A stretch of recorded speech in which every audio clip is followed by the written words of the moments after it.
Hey everybody, I'm here with my good friends Les Zuniga, and I'm grateful that was able to join me today. We've been friends for a while. I remember we first connected. I think I was working at the Rec and Park District, and you were a coach for the travel ball team. And we both have a passion for basketball and for the community and helping the next generation. But we also got to talking about your plans for a podcast in the near future. So thank you for joining me today, and glad to have you here. Yeah, thank you for having me.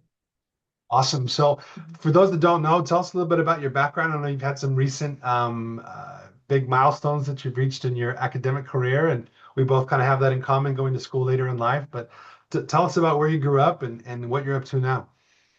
Yeah, well, I grew up in Watsonville, California, and specifically Las Lomas, Las Lomas Drive.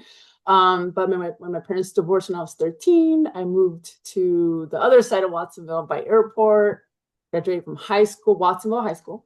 And then I moved to Salinas with my mom. So that's where I went to Hartnell, played basketball for Hartnell.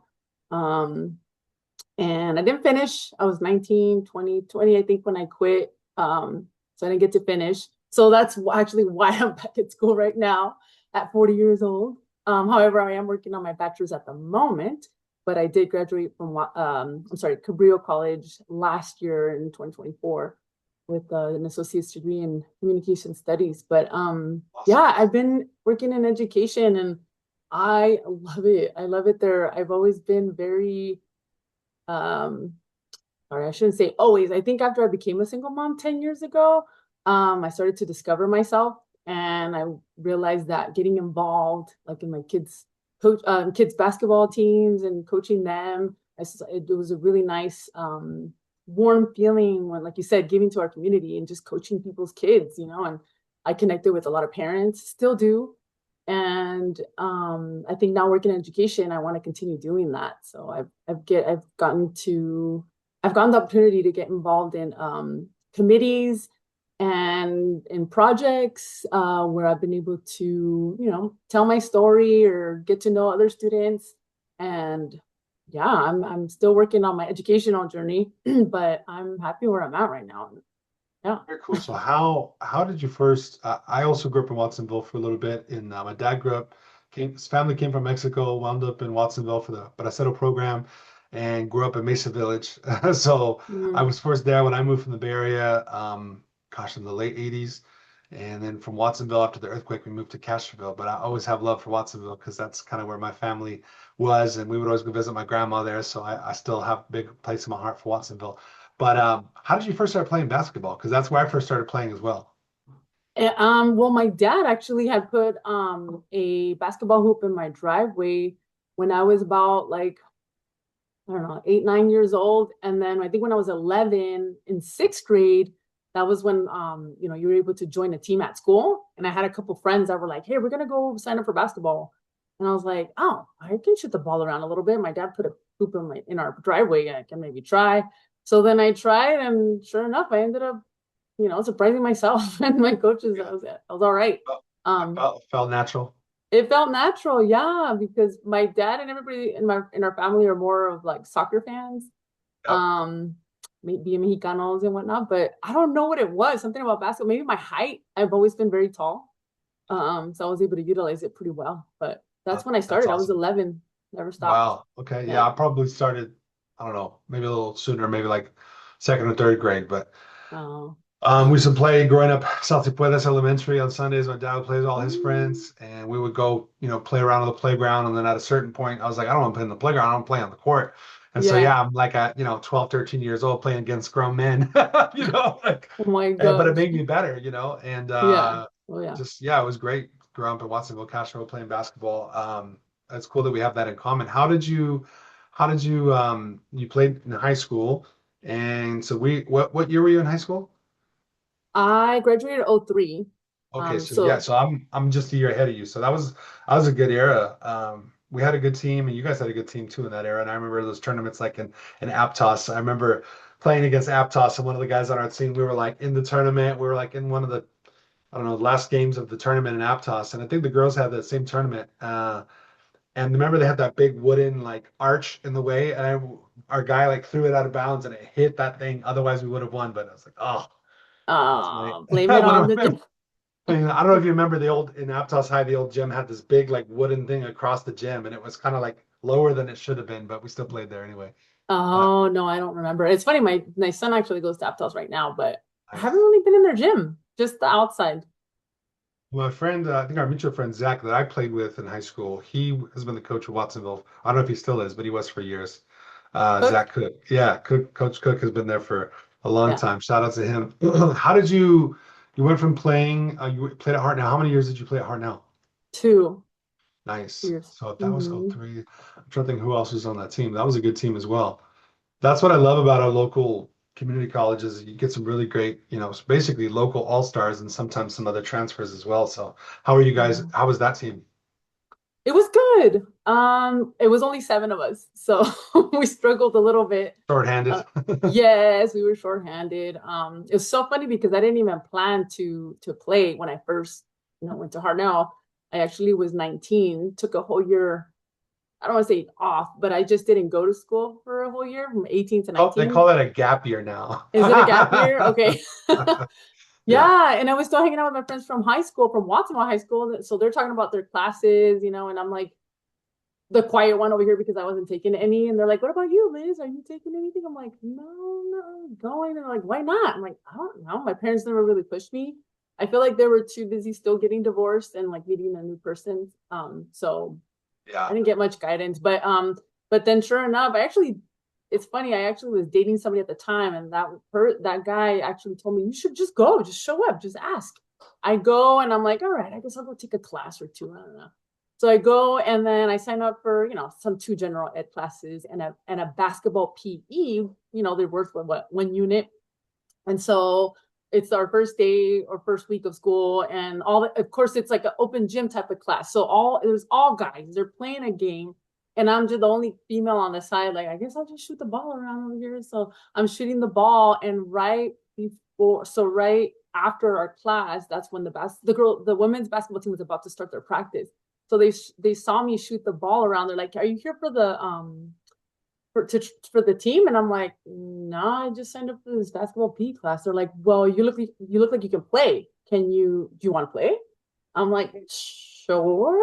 And they're like, Right "Come place talk at to the our right time. coach." Yeah, it was just at the right time, right? And I talked to the coach, and she's like, "Okay, well, are you a full-time student?" It was Mary Antoni. I love her. She has this high-pitched voice. She goes, And "Are was you that still the taking it?" guys coach was Carbajal, right? Back in the day? Carvel, yes, Yep, yes, yep, yes. yep. Yeah, so she just wanted, make sure I was a full-time student. So she helped me sign up for more classes. She's like, "Okay, you got your practice gear?" I was like, "No, the girls just pulled me in right now." I was like, "I live 5 minutes away. I can go grab my shoes and shorts." And they're like, "Go ahead." So It's amazing. I drove, came back, and started playing on the team. And so it's funny when I called that guy later that I was dating at the time. He's like, "So how'd it go?" I'm like, "Well, apparently now I'm a full-time student and I'm on the women's basketball team." He's like, "What the heck?" That's awesome. He's like, "Holy crap!" So it was, Well, yeah, as you know, I mean, you're a mom. I mean, it's super important. There's so much emphasis on like childhood development, right? And it is important. But I think people forget that young adults need their parents more than even children in some cases, more guidance. um, and more guidance. And a lot of times that time can be very turbulent for a lot of people. And really, what you decide to do from, 16 to 25, those years can really define who you are, right? Whether you Totally. get married, whether you go to the military, whether you go to college, whether you have children, whether you know, there's a lot of different ways that your life can go. And some people make really great choices in that season, and some people don't. Some you Hmm. can recover from, and some you can't. And so it's like a lot of times people are like, let's just get them to 18. Yay, they graduated high school. It's like they still Right. need support after high school, right? And so Yeah. even for myself, going back to school all these years later and consider myself a relatively smart person, I was intimidated by the process. I didn't know how to register for classes. I didn't know how to do the most basic things. And I was like, luckily, I mean, Hartnell's awesome. They have really great people that are very helpful. But even still, it was like I wasn't quite sure how to do it, right? And so, kudos to you for figuring that out and being willing to just kind of show up. But how important is it? And think about how many students in our community don't either go to school or don't play sports just because they're intimidated by the process or their family doesn't support them. Yeah. No, I agree with that. And then going back to how you mentioned when we're 16 to 25, that we're still growing. I recently learned that our prefrontal cortex doesn't fully develop till we're 25 years old. So if you look Especially at, men, and, especially no. hey, you said it, not me. Yeah, yeah, But, yeah. but it just goes to show, like, even though after graduating high school and, we look at these students, some of them are transferring to universities to a whole nother city, a whole nother state. And some parents are just expect them to figure it out. And, no, you got to help them still make these decisions. And I've recently had a conversation with somebody where I was kind of saying there's a big difference between supporting your child and then guiding them. Because yeah, my mom was at that time. She was like, "Yeah, just tell me how much the books are. I can help you with the books." I'm like, "Okay," but really she didn't know anything about junior college, like general how I have to take general ed classes, pick a major. Like she didn't know any of that. Didn't really attend my basketball games, and but she just I don't blame her. She didn't know. So having that knowledge, or doing the research to be able to guide your child even at 25 is really important. You're right. So, okay, you played a couple years of basketball. You got some credits under your belt, but you didn't finish your degree. Life happens. Even though you paused your personal education, you got into the educational career field. You started working in No, schools. to work in schools. No, so I actually started what made me go to Cabrillo was actually I tore my ACL at one of my own basketball games. I was playing for a women's league in Santa Cruz.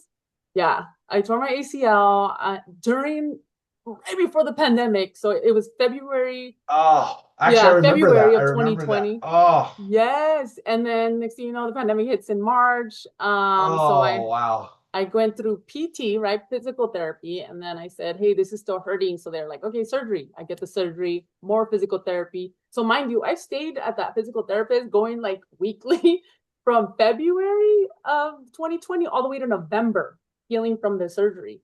So I learned so much of it that I was like, wait a second, I could do this for athletes? Like, this could be awesome. So I asked the PTs, like, do you like your job? How much do you get paid? What do you think? And they're like, yeah, it's great. Yeah, go start at Cabrillo. And so that's what made me go to Ah, Cabrillo. okay. And I started actually majoring in kinesiology, but then, like how we're supposed to do our research. I got a job Yeah. at that PT clinic so I can get a feel for the field and see if I liked it. And I don't think it was the right move for me as a single mom because there was a lot of schooling I still had to do. And Yeah. some of that schooling wasn't offered locally. It was like I had to go up the hill or Yeah. down south. So I ended up changing my major. So I changed it to business only because I've been an AA for a while. I'm an assistant. I thought it was just gonna go with, I guess with what I'm doing. But then I thought, wait a second. I came back to school because I wanted to do something that I love to do, something that I wanted to just not look at it like work. So Yeah. then I started a career as a in the program as a peer mentor. So I was mentoring already students, and I guess I was the right person just because I was a lot older than most of them. Yeah. Yeah, and then that's what kind of got me my foot in, and then got an AA position at Cabrillo, and then now I'm a DAA division, so I help the dean run our division. Um, Cool. and I was already running like social media accounts and like sending you know, inter internal emails or creating flyers for events and stuff like that. So I thought, oh, You got your associates while you were also working there as an employee, and then you were correct. also a student. Okay, very cool. Mhm. Very cool. Yeah. And then how did it open up for you to transfer to San Jose State? Congratulations, by the way. Yeah, thank you. Well, because a lot of my mentors actually, they do see the potential in me and have offered me jobs actually, but I don't meet the qualifications with that bachelor degree. Yeah. So that's why I'm there now, getting my bachelor's degree, so that I can move my way up. So Well, yeah, I respect that, and that's awesome. For myself, I was always kind of in like freelance and kind of commission type work, and which I valued at the time because I was single and younger and traveling. I didn't want to really be tied down to a job or whatever. But then, that life can only last for so long. And then I started to realize, well, if you're going to have a job, you kind of need to have a better resume and have all these yeah. things in place. And so my mom passed away when she was young from cancer. And it was just a wake up call for me of like, well, if I'm going to accomplish these goals, like now's the time to do it, right? And so for me, like what you're saying, I didn't want a piece of paper. Now I believe in education, and you can get information education outside of having a bachelor's degree. Obviously, you can go to the library and get a book for free and get the knowledge. But there, college is more than that, right? It's the networking, it's the experience, it's the different perspectives of the staff and the faculty, and putting it all together for that experience and accomplishing that goal, committing to 2 to 4 to 6 years of getting your degree. And you're right, that's kind of the bare minimum now in most career fields is to have a bachelor's. And so it's like, Hmm. okay, I have a passport. I love traveling, but if you don't have a passport, you can't really travel. And to me, career-wise, I thought, well, without a degree, it's going to be hard to travel, right? Unless you're going to Yeah, build your own business or really do well in sales, because in sales you don't need a degree, but it's a grind, right? You can make really good money, but it's not as consistent, right? So if you want to have a more consistent job with good benefits and all of that, it's better to improve your degree, right? Um, right. but it's harder to do when you've taken that much time off. We talked about that before we started recording about how it was a challenge to be older than some of your professors or be old enough to be the parent of some of your classmates, right? Yeah, Both of which we have experienced. yeah. So what would you say if anyone's watching or listening and maybe they're over 30 and they feel like, oh, too much time has passed, it's too late to go back to school. What would you say? Oh my God, it's never too late. It's never too late. As you know, I'm also very big into salsa dancing. Mhm. So that's another community and culture that I learned. And I was meeting people, actually older people that were going back to school, getting their masters. And I think that's originally where I first was hearing it. I'm like, wow, this person is great, like a great dancer, and they're going back to school. So and then during the pandemic too, that's I was meeting a lot of, I think a lot of us, right, were connecting through social media, through just online. And same thing, I was seeing like, damn, so and so went back to school online. Shoot, they could do it. I should be able to do it. So that's what prompted me too. I think it's never too late. And just like how you mentioned that it's not just about the degree. I think I learned so much about other students, the faculty, they give feedback. The assignments themselves sometimes can be very, very rewarding and exciting to like go home and talk to your kid about it, or seeing that like they're right. Like my daughter, she's gonna be 12. My son is 15, but they're already creating these like slide decks and making presentations with them. And I'm doing the same thing over here with the college courses.